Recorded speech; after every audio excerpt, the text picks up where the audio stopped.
Hi everyone, today we are discussing questions of NDA 2019 on probability.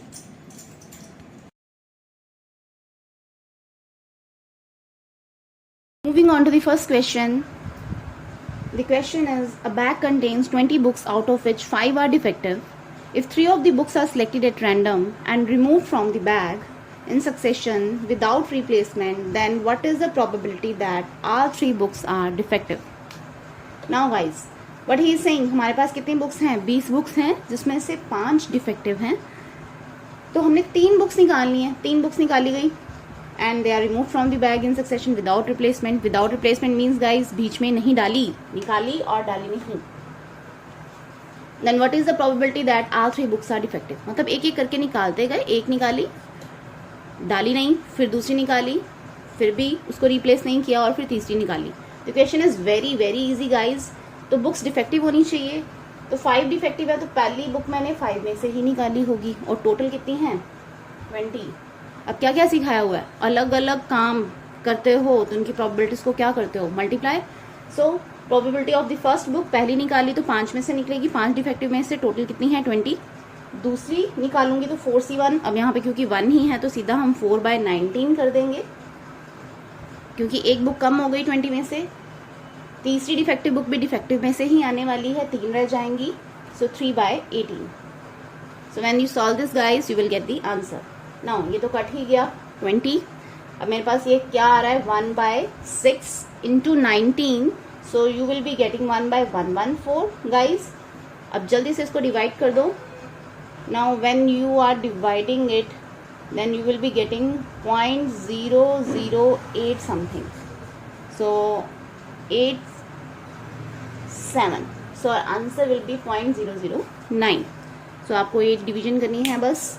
The question was very easy guys. Please note it down. Moving on to the next question guys. A coin is biased so that the head comes up thrice as likely as tails. इसमें क्या दिया हुआ है कि head के आने की probability, head के चांसेस कितने हैं? Thrice as likely as tails, मतलब 3:1 है. अब 3:1 है तो सिर्फ हेड की प्रोबेबिलिटी अगर मैं निकालूं तो क्या होगी? 3 टाइम्स उसके चांसेस ज्यादा हैं. तो रेशियो के केसेस में हम क्या करते होते हैं? प्रोबेबिलिटी कैसे निकालते हैं? 3/3 + 1, that is 3/4. And what will be the probability of coming a tail if I toss a coin? Because the coin is biased. उसने दिया हुआ है तुम्हें कि हेड के चांसेस थ्राइज हैं. सो टेल की प्रोबेबिलिटी हो जाएगी गाइज 1/4. तो इस क्वेश्चन में गलती नहीं करनी कि हाफ प्रोबेबिलिटी लिख देनी है. He has given you that the head comes up thrice as likely as tails. So probability of head is 3/4 and probability of tail is 1/4. Now moving on to the further statement. For the 3 independent tosses of coin, what is the probability of getting at most 2 tails? अब कितनी बार coin को फेंका है guys? Coin को फेंका है मैंने 3 बार. 3 बार फेंका है तो उसमें क्या आना चाहिए? At most. एट मोस्ट का क्या मतलब होता है guys? What is the meaning of at most? ज्यादा से ज्यादा 2 टेल्स आने चाहिए. 3 कॉइन टॉस किए, उसमें ज्यादा से ज्यादा 2 बार टेल्स आने चाहिए. तो एट मोस्ट का क्या मीनिंग बताया था मैंने? 2. ज्यादा से ज्यादा तो 2 ही आ सकते हैं, या 1 भी आ सकता है, या हो सकता है कि टेल आए ही ना. So how we do this? अब इसमें क्या क्या करने वाले हैं हम? नाउ रैंडम वेरिएबल एक्स को मैं ले लेती हूँ कमिंग टेल्स. ठीक है, ये दिया हो ना, इसी की प्रोबेबिलिटी निकालनी है तो या तो टेल आएगा ही नहीं. या में क्या करते हैं guys? Whenever we are having option then we have to do fundamental principle of addition. या तो 1 बार आए टेल और या 2 बार. ज्यादा से ज्यादा 2 बार आ सकती है, 1 बार आएगी या आएगी ही नहीं. अब हम इसको सॉल्व करेंगे. So as I need space guys, please इसको भी नोट करो. नाउ गाइज, अब इसमें क्या दिया हुआ है कि टेल आए ही ना, मतलब तीनों बार क्या आए? 3 कॉइन्स टॉस किए ना तो तीनों बार हेड ही आए.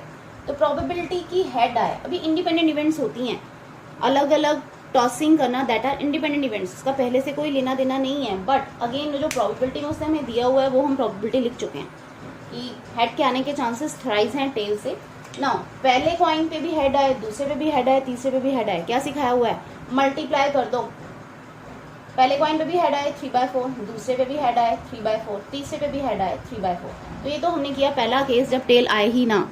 नाउ अब टेल कहता है कि 1 बार आए, तो 1 बार पहले कॉइन पे भी आ सकता है गाइस, THH बनेगा. या दूसरे कॉइन पे भी आ सकता है, HTH बनेगा, और तीसरे कॉइन पे भी आ सकता है तो HHT बनेगा।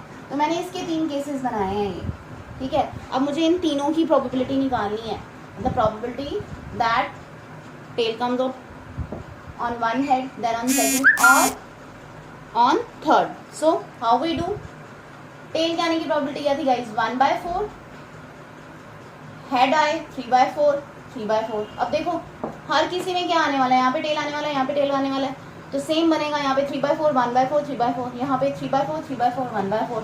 सो ये 3 टाइम्स हो गया मेरे पास, ये तीनों को निकाल लिया मैंने, तीनों का प्लस कर दिया। अब थर्ड केस क्या बनने वाला है मेरे पास कि हेड 2 बार आए।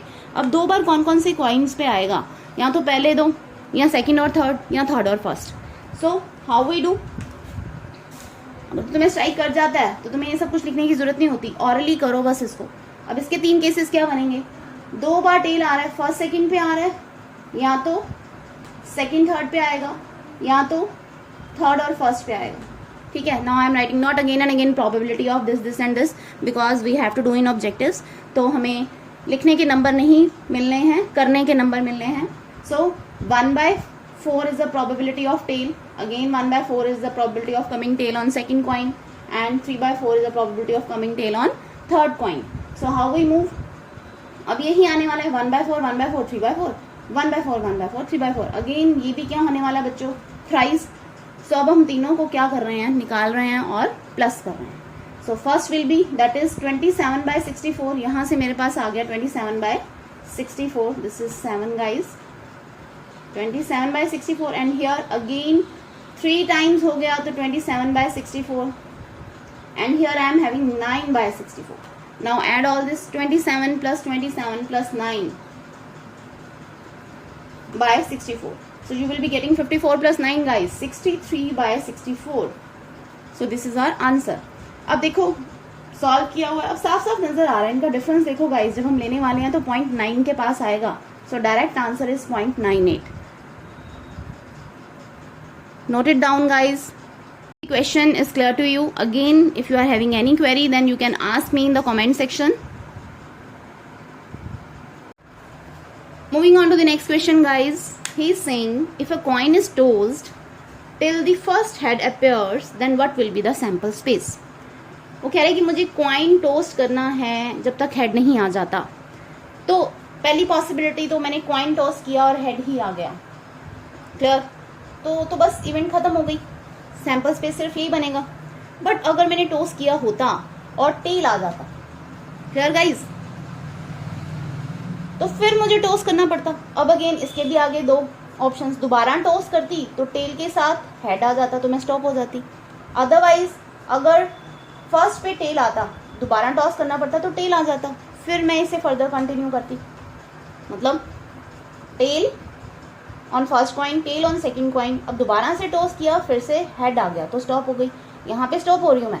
बट अगर थर्ड कॉइन पे भी हेड नहीं आता तो टेल टेल टेल फर्दर, फिर टेल आ जाता, फिर मुझे टॉस करना पड़ता। Clear guys. तो अब तुम देख रहे हो इतना ज़्यादा टाइम नहीं वेस्ट करना हमने इस क्वेश्चन पे, हमें पहली ऑप्शन में तो ये दिया ही हुआ है। सो this is one of the possibility for the sample space. तो सैंपल स्पेस ये तो हो ही सकता है, ठीक है। अब ये पॉसिबिलिटीज तुम्हें कहीं नजर नहीं आ रही बाकी ऑप्शन में, tail tail tail tail tail, तो ये फर्दर आएगा टेल, ठीक है। देन नेक्स्ट अगर टेल हेड स्टॉप हो गया तो वहीं पे रुक जाएंगे, नहीं तो फिर टेल टेल हेड। अब यहाँ पे इसने एच साथ में दे दिया, बट ये तो वन ऑफ द पॉसिबिलिटीज है ना, ये अलग सैंपल स्पेस बनेगा। सो इसका सिंगल सैंपल स्पेस क्या बनेगा, इन ऑप्शंस के अकॉर्डिंगली सिर्फ फर्स्ट ऑप्शन करेक्ट होगी। So this is one of the possibilities. So इसकी चेन हम नहीं बनाएंगे, हम देख लेंगे कि ऑप्शंस में ऐसा कुछ दिया नहीं हुआ, सो हमें क्या मार्क करना है, single head. I hope the question is clear to you. Now guys moving on to the next question of again 2019 paper 2। If a fair die is rolled 4 times, then what is the probability that there are exactly 2 6s? Again मैंने तुम्हें बोला हुआ है, जब भी तुम्हें कुछ number of times दिया हो, मोस्ट ऑफ द क्वेश्चंस में बच्चों को पता नहीं चलता, जिनके तो कॉन्सेप्ट्स क्लियर हैं उनको तो स्ट्राइक एकदम से कर जाता है, हाँ यार ये प्रोबेबिलिटी डिस्ट्रीब्यूशन का क्वेश्चन है, NCR P⁻r Q⁻n - r। Now if a fair dice roll 4 times, कितनी बार फेंका डाइस को मैंने? 4 बार फेंका. So n is 4 times dice. Then what is the probability that there are exactly 2 6s? अब 4 बार फेंकने पे कहता 2 बार एग्जैक्टली 2 बार 6 आना चाहिए. So how we do guys? 4c2. Probability of coming 6 क्या होती है डाइस में बच्चों? 6 नंबर. आई थिंक ये तो सभी को पता है, that is 1/6. Probability of coming 6 is 1/6. And he is asking कि मुझे 6 कितनी बार चाहिए? एग्जैक्टली 2 बार चाहिए. सो r इज 2. तो बाकी 2 बार मुझे क्या चाहिए? 6 के अलावा कोई भी और नंबर.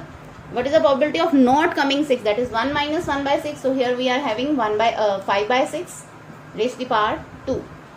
Now जल्दी से guys इसको solve कर लो और and you can get the answer. 4c2, 4 3 2 1, 1/36, 25/36. So अब देखो तो इसको solve करके क्या आ रहा है? झट से solve करो इसको. 1 12 3. Now next 25, 6 क्यूब बन रहा है guys. 25 upon 216. So B is our answer. So guys, note it down. So guys, moving on to the next question. Firstly, please note down the statement. There are 3 coins in a box. One is 2-headed coin, another is a fair coin, and third is a biased coin that comes up heads 75% of the time. 3 तरह के coins दिए हुए हैं बच्चों. 2-हेडेड coin दोनों तरफ head है. Another is a fair coin, एक तरफ हेड एक तरफ टेल है. And third is a biased coin. और थर्ड कॉइन में बाइसिंग है कि जितनी बार भी तुम टॉस करोगे तो 75% ऑफ टाइम वो तुम्हें हेड देगा एंड 25% टाइम वो तुम्हें टेल देगा. When one of the 3 coins is selected at random, he is saying when the one of the 3 coins is selected at random and flipped, it shows heads. हमने coin फेंका, आया head. तो क्या probability है? What is the probability that it was the 2-headed coin? कि ये 2-headed coin था. Yes guys, कुछ याद आया? Bayes theorem. अब जल्दी से हम इसको करने वाले हैं. Very easy. 3 तरह के कॉइन्स हैं मेरे पास. So guys, इसमें मेरे पास 3 तरह के कॉइन्स हैं. The first is a 2-headed coin की दोनों तरफ हेड, इधर भी हेड और पीछे वाला हेड इधर लिख देते हैं. ठीक है. And the other is a fair coin, मतलब एक तरफ हेड है, बैक साइड पे टेल है. And the third is the biased coin. मतलब ये बायस्ड कॉइन क्या है? कॉइन तो जैसा भी है बट इसमें 75% प्रोबेबिलिटी है हेड आने की. मतलब हेड आने के चांसेस मेरे पास हो गए 3/4 और इधर टेल की प्रोबेबिलिटी हो गई मेरे पास 1/4, 25%, 1/4. इसी तरह से यहाँ पे देखो ये डबल हेडेड कॉइन था तो हेड आने की प्रोबेबिलिटी इसमें मेरे पास 1 ही थी, क्योंकि जब भी मैं कॉइन टॉस करूंगी तो हेड ही शो करेगा ना, क्योंकि दोनों तरफ हेड है. बट इधर एक टेल है एक हेड है, तो इसमें हेड की प्रोबेबिलिटी मेरे पास क्या हो जाएगी? 1/2. So I hope it is clear. Now अब बेस थ्योरम लग रही है गाइस इसमें. What is the probability that it was a two headed coin? तो क्या सिखाया हुआ है? कॉइन सबसे पहले क्या पॉसिबिलिटी आती है मेरे पास कि मैंने कॉइन कौन सा सिलेक्ट किया. ठीक है. तो मेरे पास 3 कॉइन्स है टोटल. तो कॉइन सिलेक्ट करने की प्रोबेबिलिटी जो इवन 1, इवन 2, इवन 3 आप लेते हो, अब ऑरली करना है हमने तो सीधा बस हाथ चलाओ. बैक सिलेक्ट कर कॉइन सिलेक्ट करने की प्रोबेबिलिटी जिस तरह से हम बैक के क्वेश्चन करते हैं 1/3, 1/3, 1/3 ये तीनों में से कोई भी एक कॉइन. अब मैंने पहला कॉइन अगर सिलेक्ट किया और उसमें हेड आया, मतलब पहले कॉइन में हेड आने की प्रोबेबिलिटी तो थी ही 1. अब अगर दूसरा कॉइन आया होता तो उसमें हेड की प्रोबेबिलिटी क्या थी? 1/2 फेयर कॉइन. और अगर मेरे पास 75% हेड वाला कॉइन आया होता जिसमें 75% चांसेस हैं हेड के आने के, तो उसमें हेड की प्रोबेबिलिटी क्या होती? 3/4. अब क्या पूछा गया guys? What is the probability that it was a two headed coin? तो 2-हेडेड कॉइन को चुप करके ऊपर लिख दो. 2-हेडेड कॉइन है मेरे पास सबसे पहला. This is the two headed coin. So 1/3 into 1 favourable upon total. So when we solve this 1/3 तो कट ही कर दो गाइस. 1/3, 1/3, 1/3, 1/3 गया. अब 1 + 1/2 + 3/4 this is equals to 3/2 + 3/4. When you solve 3/2 + 3/4 this will be 9/4. तो 4 चला गया ऊपर. So final answer is 4/9. So guys Bayes theorem पे भी क्वेश्चन पक्का ही है, आता ही आता है. So please note it down. Now guys moving on to the next question. 2 dice are thrown simultaneously. What is the probability that sum of the numbers appearing on them is a prime number? Again, as we have done, मैंने तुम्हें बताया था कि सम का chart तुम्हारे आंखों के सामने होना चाहिए. बट अगेन हमें इतना पता होना चाहिए कि सम क्या क्या आ सकता है. 2 डाइस फेंके तो 2 से लेके 12 तक सम आता है ना बच्चों. 2 till 12, मतलब यहाँ तो 1 1 आ सकता है मिनिमम, और यहाँ 6 6 आ सकता है, तो ये हम कर चुके हैं। बट इन सम में मतलब 2 से लेके 12 तक सम बन सकता है, बट वो कह रहे हैं कि 2 डाइस फेंके हैं और उनके ऊपर जो नंबर आ रहे हैं उनका सम क्या होना चाहिए, प्राइम नंबर। तो 2 to 12 के बीच में कितने प्राइम नंबर्स आएंगे, इंक्लूडिंग 2 आ सकता है सम, 3 आ सकता है, 5 आ सकता है, 7 आ सकता है और 11 आ सकता है। तो हम इसके सम के बस केसेस निकाल लो। फिर टोटल कितने हो गए हमारे पास, 2 डाइज हैं तो 6 into 6 guys, total cases are 36। Now favourable निकालो जल्दी से।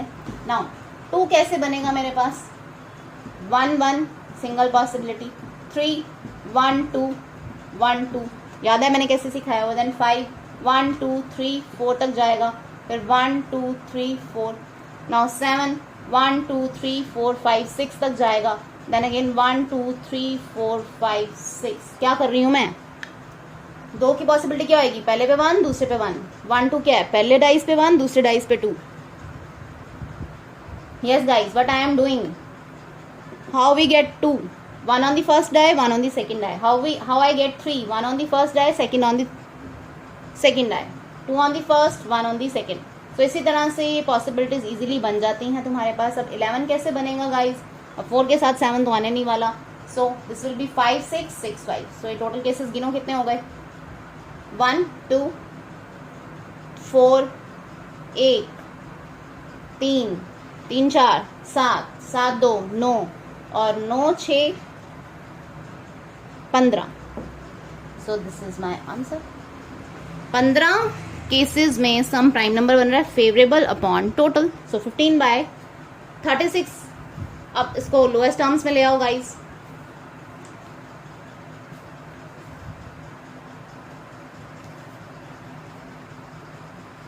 and that is equals to 5/12. So option A is our answer.